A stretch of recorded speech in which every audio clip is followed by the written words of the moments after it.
Altis, kembali lagi di Paparazi, podcastnya para anak gizi.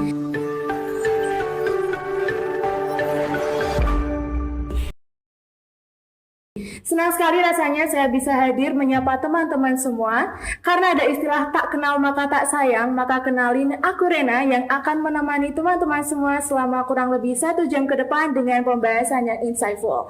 Untuk teman-teman yang lagi berkecimpung di dunia olahraga, jangan lewatkan pembahasan kali ini karena ini akan sangat bermanfaat untuk teman-teman semua. Stay tune terus di Paparazi 2024. Nah, pada kesempatan kali ini saya nggak sendirian karena di sini saya ditemani dengan narasumber hebat merupakan salah satu dosen kebanggaan dari Poltekkes Kemenkes Semarang. Beliau merupakan dosen yang memiliki jiwa muda dan juga merupakan salah satu lulusan dari S2 Universitas Diponegoro. Siapa lagi kalau bukan Ibu Ana. Halo Ibu Ana, selamat pagi. Selamat pagi Kak Rena dan juga pemirsa semuanya. Selamat bertemu dengan saya. Senang sekali saya bisa diundang pada podcast Paparazi, podcastnya Anak Gizi, Poltekkes Kemenkes Semarang tentunya ya. Keren sekali ya Ibu ya.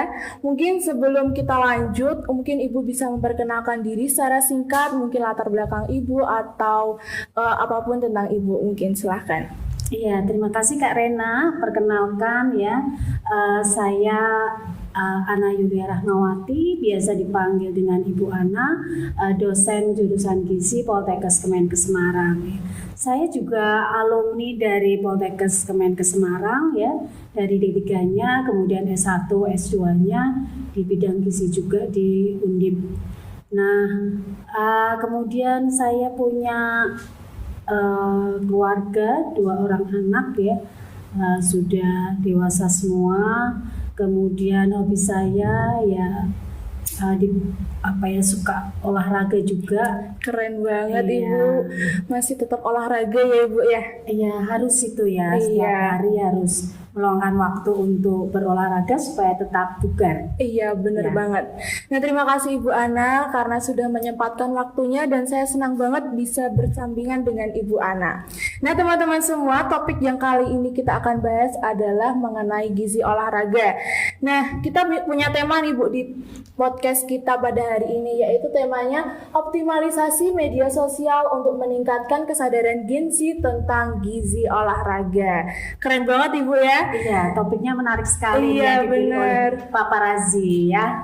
Nah, kami akan membahas lebih dalam lagi mengenai bagaimana pemenuhan gizi yang tepat dapat mendukung performa olahraga serta pentingnya peran media sosial dalam menyebarkan informasi yang relevan dan akurat biar para anak gizi ini nggak salah informasi dalam bermain media sosial gitu, Ibu. Nah, mungkin dari Ibu Ana sendiri, gimana sih pendapatnya menurut Ibu Ana, itu olahraga penting nggak sih untuk anak-anak gizi, dan gimana asupan gizi untuk orang yang aktif olahraga itu sebenarnya beda nggak sih Ibu dengan orang yang pasif olahraga? Oke, terima kasih pertanyaannya Kak Rena. Pertanyaannya bagus sekali ya. Jadi sebetulnya untuk olahraga itu penting sekali ya untuk semua umur ya, termasuk Gen Z ya. Karena manfaat olahraga itu banyak sekali ya. Karena selain untuk menjaga tubuh itu tetap bugar ya, meningkatkan stamina dan daya tahan tubuh, juga bahkan bisa mengatasi stres ya. Gen Z ini kan kadang mungkin punya masalah stres. Nah, ini sebetulnya bisa diatasi dengan berolahraga ya, yang menjadi kesukaannya. Kemudian menjaga berat badan tetap ideal, memperbaiki suasana hati, mengatasi stres ya, dan juga tentunya perbedaan kebutuhan gizi untuk orang yang aktif ya, dan juga mungkin kurang aktif, tentunya kebutuhan gizinya akan berbeda. Karena kan pada dasarnya kebutuhan perbedaannya itu terletak pada aktivitas fisik ya. Sebetulnya kita itu seberapa besar aktivitas kita itu sehari-hari, apakah aktif sekali atau tidak ya. Misalnya yang suka berolahraga mungkin setiap hari dengan yang mungkin hanya sesekali, tentunya berbeda ya. Oke. Nah, utamanya kebutuhan gizi itu kan dipengaruhi oleh basal metabolisme ya, kemudian specific dynamic action atau estimasi energi yang digunakan untuk mencerna makanan ya, kemudian aktivitas fisik itu sendiri, kemudian faktor pertumbuhan ya, anak-anak yang di bawah 18 tahun tentunya kebutuhan gizinya perlu ditambahkan yang namanya energi untuk pertumbuhan. Kemudian bagi tadi yang aktif ya, yang banyak misalnya seperti atlet ya, tentunya akan berbeda ya dari cabang olahraganya, yang dari yang ringan maupun sampai yang berat ya, tentunya kebutuhannya berbeda sesuai dengan jenis cabang olahraganya, lama waktu dia berlatih. Nah gitu. Jadi seseorang yang aktif berolahraga tentunya butuh energi, protein ya, dan juga cairan yang penting sekali, yang lebih dibandingkan orang yang kurang aktif ya, untuk mendukung aktivitas fisik dan juga pemulihan tubuhnya. Nah, namun kuantitas makanan tetap penting ya untuk kedua kelompok tersebut ya, untuk memastikan pertumbuhan dan kesehatan yang optimal. Oke, begitu Kak Rena. Oke, bagus banget penjelasan dari Bu Ana. Mungkin teman-teman yang belum tahu bahwasanya olahraga itu bisa menjadi salah satu tempat untuk refreshing juga, ya, dan juga bisa untuk keperluan nutrisi yang aktif olahraga maupun enggak itu ternyata beda ya Ibu ya. Nah, untuk teman-teman di luar sana mungkin masih banyak bingung nih Ibu, karena ada beberapa informasi di luar itu bahwasanya kalau asupan gizi atau misalkan energi ataupun protein itu lebih baik dikonsumsi sebelum olahraga atau sesudah sih Bu? Karena di luar sana tuh banyak sekali informasi yang mungkin sebelum olahraga harus sarapan, kalau mau olahraga jangan makan dulu. Itu yang benar kira-kira yang mana Ibu? Oke, pertanyaan yang bagus Kak Rena ya, untuk tadi yang ditanyakan oleh Kak Rena ya, bahwa sebetulnya kan peranan ya dari mikronutrien, makronutrien yaitu karbohidrat, protein, lemak ya, dan juga mikronutrien, vitamin dan mineral ini sebetulnya sangat penting sekali ya untuk mendukung performa selama kita beraktivitas sehari-hari ya. Contohnya ini misalnya seperti karbohidrat ya. Ini sebagai sumber energi utama untuk aktivitas fisik yang intens dan berkelanjutan. Nah ini karbohidrat ini kan disimpan di dalam otot dan hati sebagai glikogen yang digunakan saat aktivitas berlangsung. Nah, konsumsi karbohidrat ini harusnya cukup ya sebelum dan sesudah aktivitas fisik untuk membantu pemulihan energi. Jadi sebenarnya kedua-duanya betul ya, bisa dikonsumsi sebelum atau bisa juga sesudah. Kalau sebelum ya paling tidak ya jangan ketika mau olahraga baru mengkonsumsi, tapi paling tidak minimal 1 jam sebelumnya dikonsumsi. Apalagi sesudah ya, ini kan juga untuk mengganti cadangan glikogen yang habis ketika dia berolahraga begitu. Oke, keren banget pembahasannya, sangat jelas dan juga detail banget. Nah, lanjut aja ya Ibu. Menurut Ibu Ana sendiri, asupan gizi itu benar-benar berkontribusi dalam goals olahraga nggak sih Bu? Atau mungkin ada salah satu bukti cabur olahraga yang memang di situ memerlukan peran asupan gizi ataupun nutrisi yang benar-benar sangat harus diberikan dengan maksimal gitu. Oke, Kak Rena. Jadi begini Kak Rena dan juga pemirsa semuanya, bahwa asupan gizi yang tepat ya pastinya akan berkontribusi besar dalam goals olahraga ya.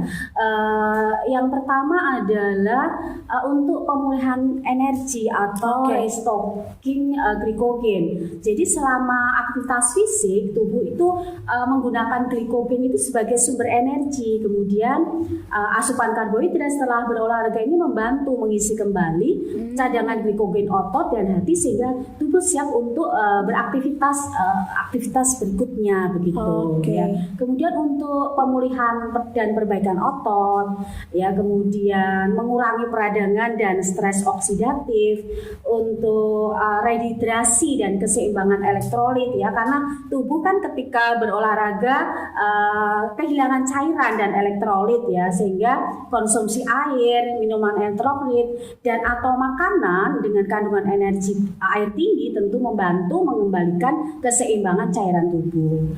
Nah, olahraga tertentu yang menjadi bukti bahwa asupan gizi ini berperan penting untuk mencapai goals dan olahraga, ya contohnya misalnya aktivitas daya tahan endurance ya, seperti lari maraton, bersepeda jarak jauh ya. Betul. Nah, ini kan dia butuh karbohidrat ya untuk mengisi kembali cadangan, protein, kemudian cairan dan elektrolit. Nah, kemudian juga untuk yang angkat beban ya, seperti gym. Nah, ini juga protein ini lebih disarankan ya untuk pemulihan dan pertumbuhan otot ya. Kemudian aktivitas berintensitas tinggi seperti sepak bola dan juga basket ya, ini kombinasi karbohidrat, cepat cerna dan protein ya dalam rasio 3:1 ini untuk pemulihan energi dan otot ya. Dan selain juga elektrolit ya. Kemudian aktivitas fisik santai misalnya yoga, pilates dan juga jalan santai, ini fokusnya pada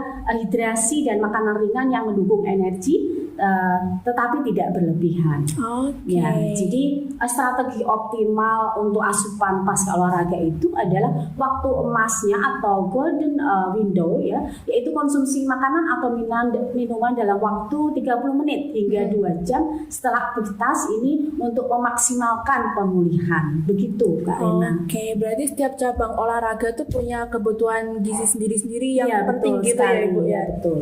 Oke, tadi kan Ibu menyebutkan bahwasanya kebutuhan asupan gizi setiap orang itu berbeda, atau yang anak gizi sebut biasanya tuh sebagai personalized nutrition ya Ibu ya. Nah, mungkin kalau kita sebagai anak gizi udah nggak asing lagi nih Bu dengan istilah kayak gitu, tapi gimana sih cara teman-teman di luar sana yang masih awam itu bisa membentuk ataupun tahu kebutuhan asupan gizi dan juga bisa menentukan pola makan yang tepat untuk kebutuhan mereka, apalagi mereka lagi aktif olahraga ini Bu.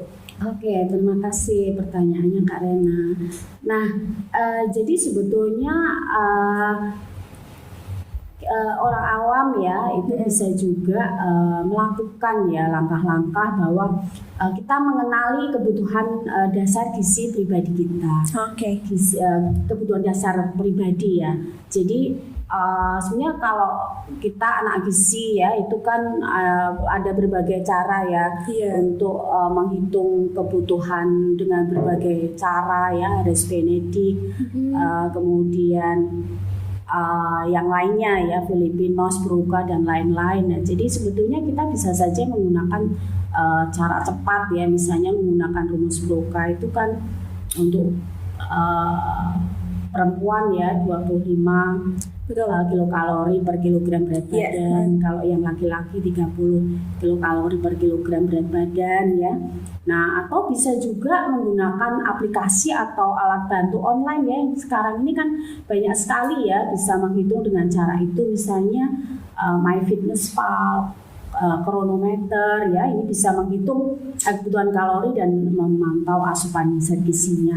Nah, kemudian mengidentifikasi gaya hidup dan tujuan. Jadi orang itu kan kadang kita melakukan aktivitas fisik itu untuk tujuannya apa sih? Untuk misalnya kebugaran, nah atau untuk penurunan berat badan misalnya. Nah, ini orang dengan aktivitas fisik yang tinggi tentu lebih banyak energi dan juga zat gizi makro yang mereka butuhkan ya ketimbang yang lainnya. Kemudian atau juga yang sudah berat badannya bagus untuk mempertahankan berat badan. Nah, jadi kita mengidentifikasi gaya hidup kita itu tujuannya untuk apa ya. Kemudian mempelajari komposisi zat gizi makro tentunya yang kita butuhkan. Nah, ini memang harus konsultasi ya dengan ahli gizi ya. Konsultasi gizi itu kan sekarang juga bisa dengan cara online ya. Jadi memudahkan teman-teman ya mungkin yang masih awam di bidang gizi. Kemudian menggunakan panduan makan yang mudah dipahami ya. Jadi misalnya seperti isi piringku ya, ini kan juga menurut Kemenkes ini kan juga kayaknya sudah cukup populer ya. Misalnya makanan pokok itu harus sepertiga piring ya dari Betul. sepertiga piring, atau mungkin kalau digambar itu 2/3 dari setengah piringnya. Kemudian sayuran itu 2/3 dari setengah piring. Kemudian lauk ya sepertiga dari setengah piring ya, dan buah-buahan sepertiga dari setengah piring. Nah itu bisa menjadi pedoman ya untuk kita ya orang awam pada umumnya. Kemudian memastikan asupan cairan itu 8 gelas per hari ya. Betul. Kemudian penggunaan gula. Nah itu Ya. perlu banget diawasi Iya, ya Ibu ya. gula, garam dan lemak ya. Nah ini juga penting ya. 4 tambah 1 tambah 5. 4 sendok makan untuk gulanya, kemudian untuk garamnya 1 sendok teh, kemudian lemaknya 5 sendok makan. Artinya bukan minum lemak sendok makan, tidak ya, Bukan. tapi paling tidak hanya 5 kali ya kita 5 kali dalam satu hari. satu hari ya Iya. menggunakan minyak yang digoreng itu jangan limanya digoreng. Jadi hanya setiap kali makan hanya 1 saja gitu ya Iya, Kak ya. benar. Iya. Nah, jadi buat teman-teman di luar sana jangan khawatir kalau misalkan kita mau hidup sehat itu aduh gimana ya cara kita ngerti kebutuhan gizi. Itu ada banyak sekali cara. Sekarang kita media sudah online, udah banyak sekali ya Ibu platform di sosial media atau platform aplikasi yang bisa memberikan informasi kebutuhan nilai gizi. Dan jangan lupa tadi 4, 1 dan juga 5 itu perlu diingat. 4 cukup 4 sendok makan gula, 1 sendok teh garam dan juga 5 kali lemak dalam satu hari. Jangan lupa teman-teman. Nah, di era digital 5.0 ini justru anak-anak Gen Z ini lebih percaya informasi dari influencer di sosial media Ibu, seperti TikTok, seperti Instagram dibandingkan dengan platform ahli gizi resmi seperti jurnal ataupun website kesehatan. Nah, tanggapan Ibu Ana sendiri mengenai hal ini gimana sih Bu? Apakah sudah waktunya nih para ahli gizi di luar sana ikut juga berkontribusi untuk mensosialisasikan tentang gizi di Instagram dan juga TikTok? Oke Kak Rena, jadi saya paham ya bahwa media sosial itu sangat efektif ya untuk menarik perhatian Gen Z ya. Karena yang bicara di media sosial itu kan sebagian besar adalah public figure ya. Betul.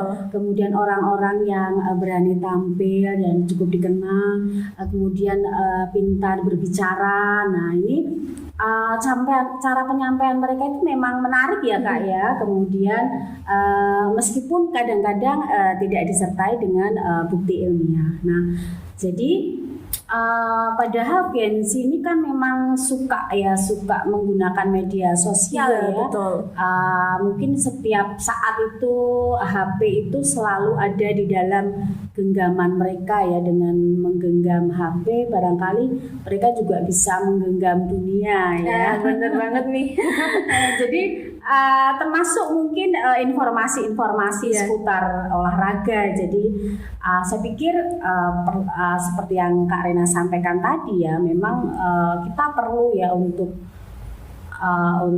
ahli gizi ya, ini Kak Rena dan juga teman-teman ya yang mahasiswa gizi. Nah ini tidak ada salahnya ya mulai membuat podcast seperti ini gitu ya. oke. Kalau perlu jangan 1 tahun sekali, kalau perlu ya seminggu sekali kali ya. Waduh, seminggu sekali. Iya. Meluangkan waktu ya saat dengan mungkin dosen-dosen atau tokoh-tokoh atau mungkin teman-teman ya dari mahasiswa gizi ini bisa jadi ya yang good communication-nya bagus ya, ini bisa memberikan mengisi podcast yang kalian punya ini seperti Paparazzi ini bagus sekali, jadi mestinya bisa dihidupkan ya supaya Keren banget. ini ya bisa menghadirkan ya informasi di bidang gizi sehingga nanti bisa berkontribusi di dalam edukasi. Begitu menurut saya. Ini tugas buat teman-teman nih bisa ikut aktif untuk mensosialisasikan gizi di tengah media sosial gitu ya Ibu ya. Iya betul. Nah, di tengah banyaknya konten edukasi di media sosial ini, gimana sih Bu cara kita memastikan bahwasanya informasi yang beredar ini benar-benar tepat dan juga akurat? apakah Ibu Ana sendiri punya tips and trick untuk kita nih sebagai para anak muda biar gak salah informasi ketika kita mendapat informasi dari media sosial gitu Ibu?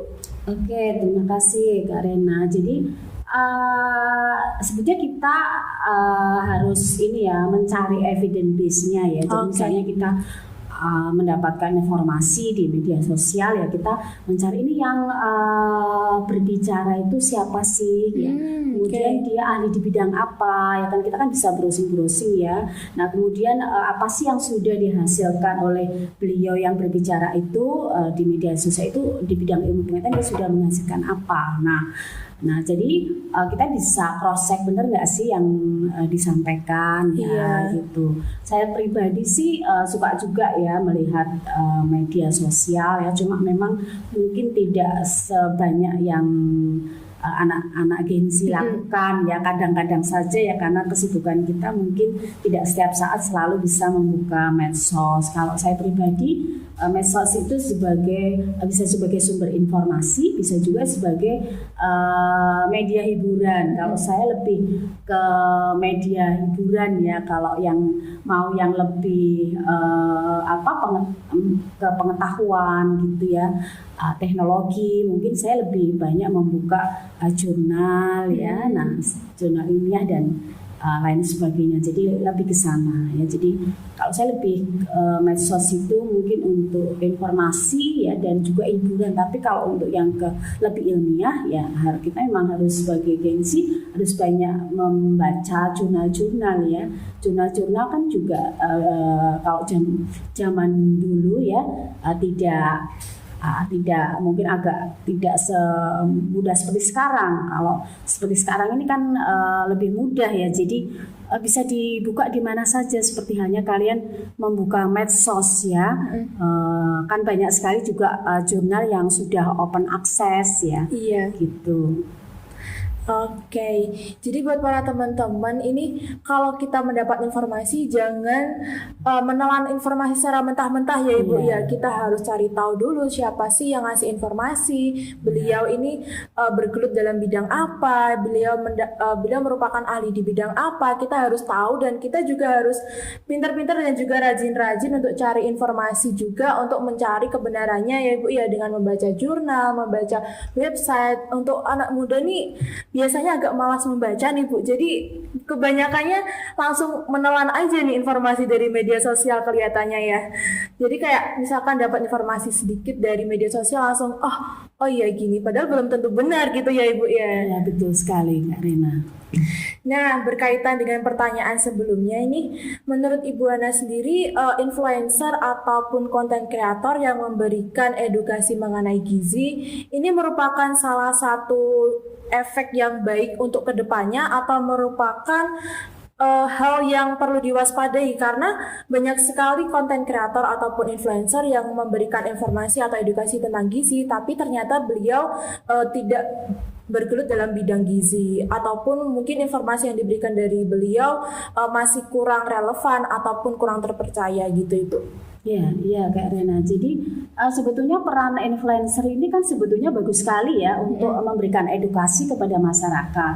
Nah cuma memang seperti yang disampaikan Kak Rena tadi, ada mungkin yang dari yang mereka sampaikan ada yang mungkin tidak betul ya.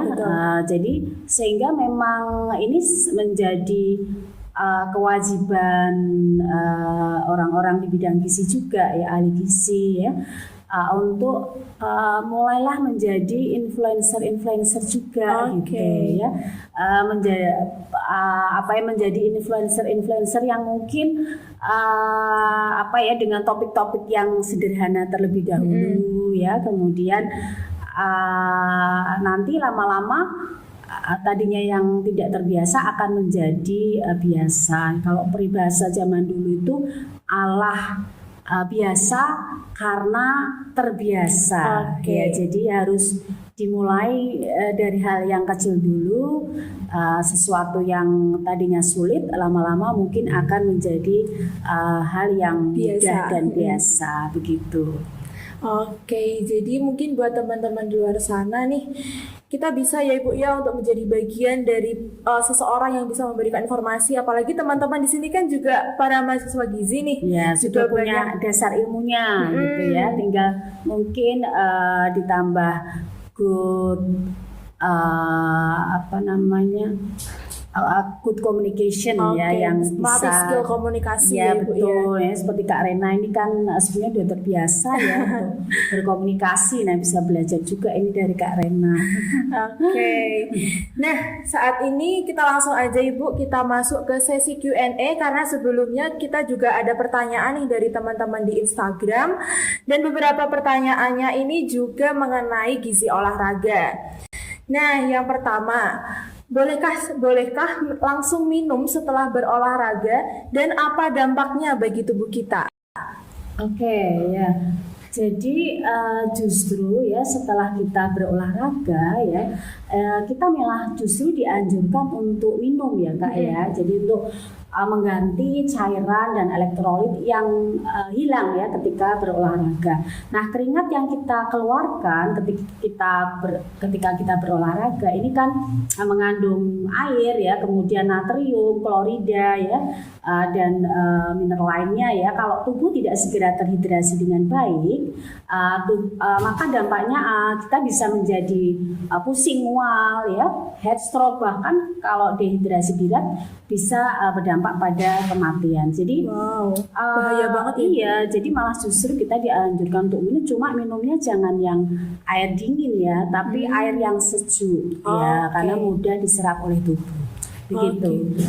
Kalau gitu kita disarankannya minum air mineral atau air manis untuk mencukupi kandungan glukosa yang hilang sih Ibu, kalau kayak gitu itu.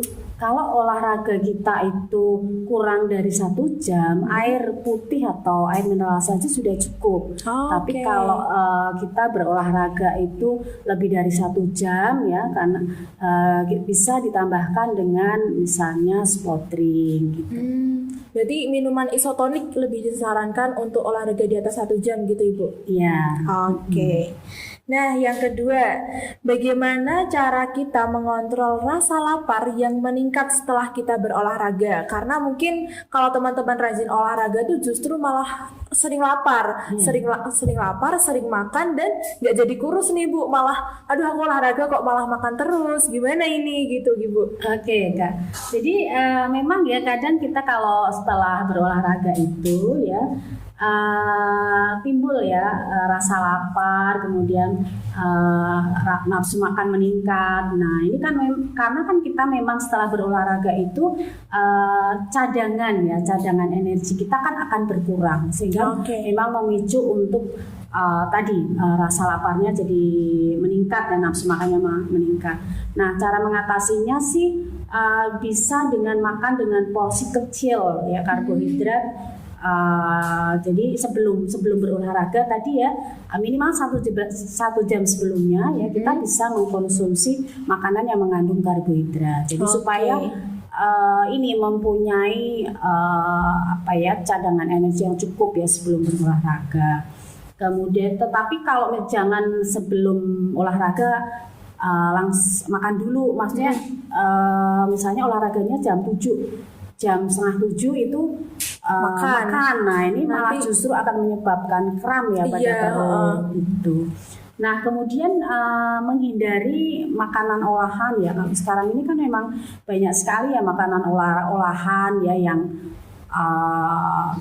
praktis gitu ya. Nah, ini makanan olahan ini kan sebetulnya ini ya memberikan rasa kenyang yang tidak terlalu lama, sehingga kan habis makan makanan olahan ya seperti misalnya bakso, nugget gitu ya, itu akan menjadi cepat lapar lagi, padahal ini kandungan energi lemaknya kan cukup tinggi ya pada makanan ini. Kemudian mengkonsumsi makanan gizi seimbang ya dalam diet harian sehari kita ya, yang mengandung sumber protein, serat ya, yang meningkatkan rasa kenyang lebih lama. Kemudian minum cairan yang cukup. Nah, kalau setelah berolahraga ya baru sebaiknya setelah kita berolahraga itu minum dulu, kemudian kalau ada buah makan buah atau snack ya, kemudian baru makanan utama. Jadi tidak langsung habis berolahraga kemudian kita langsung Makan bakso. lengkap gitu ya. Nah ini jadi kan nanti makannya tambah banyak gitu. Iya, nggak jadi kurus kita, malah Iya, kita betul. makan terus ya Ibu. Iya betul sekali Kak. Nah, berarti kalau kita mau olahraga itu pentingnya kita untuk minum dulu dan makanan yang mengandung karbohidrat di Hamin 1 jam ya Ibu ya. Iya betul. Nah, untuk mengontrol rasa lapar, teman-teman bisa gunakan tips dengan makan secara sedikit-sedikit dan juga nggak makan makanan olahan. Mungkin bisa lebih baik kita makan sayur atau buah seperti salad gitu ya Ibu ya. Iya. Oke, jadi mungkin teman-teman kalau mungkin udah mulai aktivitas olahraga, ubah juga pola makannya, lebih sering untuk masak sendiri, lebih sering untuk pilih makanan yang lebih real food ya Ibu ya. Mungkin Ya, kayak betul. gitu agar kandungan seratnya itu juga bisa terpenuhi dan juga tercukupi. Oke, lalu next di pertanyaan ketiga nih Ibu. Apakah dengan pola makan vegetarian bisa mempengaruhi performa tubuh untuk berolahraga? Baik, pertanyaan bagus sekali ya. Memang ya ada sekelompok orang ya yang memang tidak bisa, memang dia memang berniat untuk menjadi seorang vegetarian atau vegan ya. Walaupun seorang vegan itu kan banyak sebenarnya jenisnya ya. Ada yang Iya. vegan, vegetarian murni atau vegan, kemudian yang lakto-ovo vegetarian. Jadi masih mengkonsumsi susu dan telur. Ada yang vegetarian yang masih mengkonsumsi ikan, ada vegetarian yang masih mengkonsumsi daging putih seperti ayam atau unggas. Nah, ini kalau yang vegetarian murni ya atau vegan, nah ini memang beberapa penelitian menjelaskan bahwa seorang vegetarian ini berisiko untuk kekurangan asam amino esensial ya, kemudian mungkin kekurangan vitamin B12, vitamin B2, kalsium, zat besi dan zinc ya, yang sebagian besar memang banyak terdapat dalam protein hewani. Tapi kalau yang seperti yang masih mengkonsumsi susu, kemudian telur ya, dan masih mengkonsumsi daging putih itu mungkin tidak terlalu bermasalah. Tetapi kalau yang sama sekali tidak mengkonsumsi daging ya atau protein hewani, nah ini memang tadi ya beberapa penelitian memang banyak terjadi kekurangan asam amino esensial ya, vitamin B12, vitamin B2, kalsium ya, besi dan zinc. Nah, seorang vegetarian ini terutama yang wanita ini kemungkinannya memang bisa mengalami defisiensi zat besi ya. Karena kan bahaya memang banget ya, Ibu. Iya betul, karena setiap bulan kan mereka mengalami siklus menstruasi ya, sehingga memang seorang vegetarian murni ya ini perlu memperhatikan memilih bahan-bahan makanan yang bervariasi dan beraneka ragam ya, khususnya dari serealia ya, kacang-kacangan ya, karena ini kan yang mengandung protein ya. Kemudian selain itu juga biji-bijian, sayur-sayuran dan buah-buahan. Jadi harus mengkonsumsi aneka ragam makanan, karena salah satu asam amino esensial yang ada pada bahan makanan yang kekurangan ya, atau asam amino pembatas ini bisa tertutupi oleh dari bahan makanan yang lain yang asam amino pembatasnya tidak ada gitu. Jadi harus beraneka ragam. Kemudian kebutuhan asam lemak esensial yang menyebab karena seorang vegetarian itu terjadi kekurangan misalnya asam lemak esensial, ini dapat dipenuhi dengan mengutamakan pemilihan bahan makanan seperti kacang-kacangan, biji-bijian dan juga buah alpukat ya. Ini kan alpukat ya, asam ya. lemak esensialnya cukup bagus ya. Kemudian kebutuhan vitamin B12, kalsium, zat besi dan asam amino esensial yang tidak bisa dipenuhi dari protein hewani, ini mereka bisa mengkonsumsi mengkonsumsi tempe ya, dan juga kacang-kacangan yang lain ya, dan olahannya sebagai lauk dan juga sebagai makanan ringan. Nah, setelah itu baru kalau memang masih kurang juga, nah bisa ditambahkan dengan suplemen. Jadi suplemen ini adalah pilihan terakhir, begitu Kak Rena. Berarti kalau kita vegan itu sebenarnya asupan protein bisa digantikan dengan kacang-kacangan atau biji-bijian ya Ibu ya? Iya, betul. Tapi saya sendiri penasaran Ibu, kalau kita misal vegan nih, kita konsumsi hanya biji-bijian ataupun kacang-kacangan, kira-kira itu bisa memenuhi asupan vitamin yang kurang nggak Bu? Seperti tadi yang Bu bilang bahwasanya kalau kita nggak konsumsi daging nih, kita ada kekurangan vitamin B12, asam amino dan lain-lain. Tapi kalau misalkan kita tutupi dengan kacang-kacangan, itu kira-kira bisa menutupi kebutuhan asupan kita nggak Ibu? Iya, jadi memang tidak hanya kacang-kacangan saja ya Kak Rena ya, tadi perlu juga ditambahkan serealia juga. Artinya serealia, kemudian kacang-kacangan, biji-bijian, sayuran dan buah itu harus kita mengkonsumsi yang beraneka ragam. Tidak hanya misalnya serealia misalnya beras saja ya. Bisa diganti yang lain. Kemudian kacang-kacangan ya, tidak hanya dari olahan tempe saja, tapi misalnya dari susu kedelai, kemudian kacang-kacangan yang lain yang Indonesia ini kan kaya ya dengan berbagai macam kacang-kacangan ya. Kemudian biji-bijian ya, ini juga bisa dari jagung ya, dan biji-bijian yang lainnya. Kemudian sayur dan buah, artinya jangan hanya menyukai satu jenis bahan makanan, tapi beraneka ragam yang menjadi bahan makanan lokal yang ada di Indonesia ini kan zat bioaktifnya kan fungsinya banyak sekali ya. Nah, jadi memang harus kita mengkonsumsi beraneka ragam makanan seperti ini ya, pedoman umum gizi seimbang ya. Kita harus bervariasi ya Ibu ya. Begitu, sehingga asam amino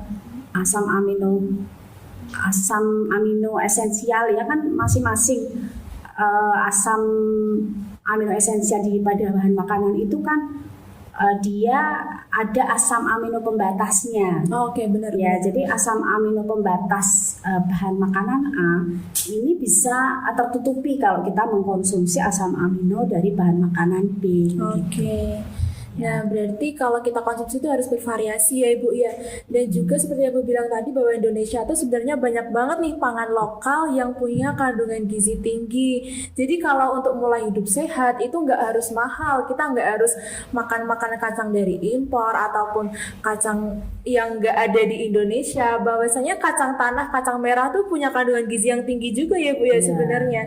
Jadi kita bisa olah pangan lokal nih sebagai salah satu menu diet kita ketika kita berolahraga. Wah, pembahasan kita hari ini seru sekali ya Bu ya, banyak banget ilmu yang bisa saya ambil dan juga teman-teman di luar sana mungkin yang pada awalnya belum tahu sekarang jadi lebih tahu dan juga lebih aktif untuk berolahraga dan juga ubah pola hidup sehat.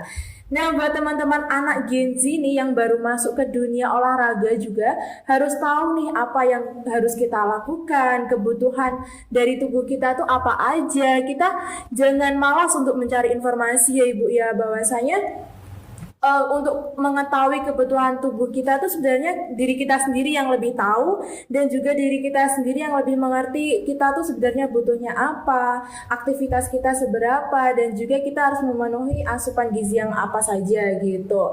Dan jangan lupa seperti yang Ibu Ana tadi bilang, jangan lupa untuk jangan malas untuk baca jurnal, jangan malas untuk baca jurnal, jangan malas untuk mencari informasi yang relevan agar informasi yang kita dapat dari media sosial itu enggak abu-abu gitu. Jadi kita bisa lebih yakin dan juga lebih percaya diri untuk mengubah pola hidup sehat.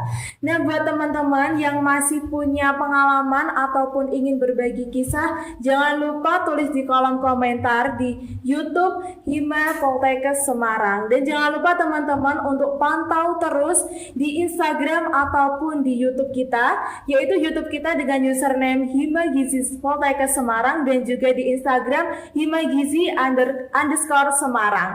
Dan Mungkin Ibu ada yang ingin disampaikan nih sebelum penutupan ataupun pesan untuk para teman-teman di luar sana atau memberikan sedikit quotes juga boleh banget Ibu. Terima kasih Kak Rena. Ya, jadi kita kalau kita ingin sehat ya tentunya kita harus rajin ya berolahraga. Nah paling tidak minimal 30 menit ya setiap harinya. Ya, jadi kalau peribahasa ya di dalam tubuh yang sehat terdapat jiwa yang kuat ya. Jadi itu pesan saya ya. Terima kasih Kak. Jadi buat teman-teman jangan lupa mulai ubah olahraga dan ubah pola hidup sehat agar kita menjadi jiwa yang kuat atau mensana corpore sano ya Bu ya. Kemudian ini tema dari HKN ini kan juga bergerak. Mungkin untuk tetap mensosialisasikan olahraga ya Bu ya. Jadi buat teman-teman jangan lupa untuk stay tune terus di YouTube kita di Hima Poltekkes Semarang dan sampai jumpa lagi di Paparazi tahun 2025.